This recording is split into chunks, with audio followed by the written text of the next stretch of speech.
एका बरोबर जर तुमच्या जास्त पाईपलाईन असतील तर तुम्ही अशा पद्धतीने नियोजन करू शकता. आता या ठिकाणी काय केलंय तर 4 आउटलेट जे आहे ते एका ठिकाणाहून गेलेत. प्रत्येकी आपण काय केलंय तर सेंट्रलायझेशन प्लॉट केलाय. एक 4-4 एकराचा जो काय पाईपलाईन आहे ते आपण एका ठिकाणाहून नेली आणि त्याच्या पाठीमागे काय केलंय तर 2 मोटरी जोडायचं अटॅचमेंट जे आहे ते आपण अशा पद्धतीनं करून ठेवलंय. आता पुढं जर म्हणलं तर फिल्टर पण आपण ह्याला पुढे भविष्यात बसवू शकतो. तर त्याचंच प्रोव्हिजन सगळं आपण जे काय आहे ते करून ठेवलंय. आता ह्या व्हिडिओ पाठीमागचा मुद्दा काय आहे, की बऱ्याच शेतकरी बांधवांचं काय राहतं, की एका ठिकाणाहून जास्त क्षेत्र भिजतं.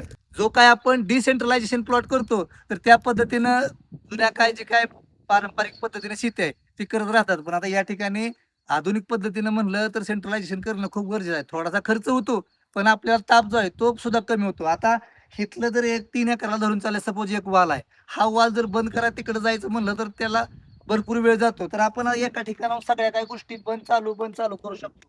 आणि एका ठिकाणाहून आपण आता या ठिकाणी काय केलंय, तर पी सुद्धा इन्स्टॉलेशन भविष्यात जे आहे, ते आपण करून ठेवलंय. म्हणजे यदा-कदाचित कुणी वाल्व बंद केला किंवा प्रेशर नाही बसला, तर ऑटोमॅटिकली पाणी जे आहे, ते व्यवस्थितरित्या इथून पास व्हावं.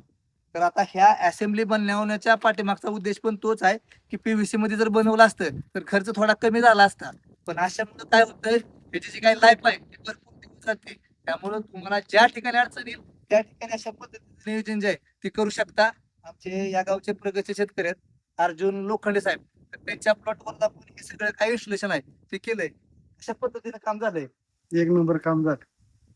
तर तुमचं सुद्धा काही काम असेल, तर तुम्ही आमचे संपर्क साधू शकता. खात्रीपूर्वक काम हे आपलं केलं जाईल.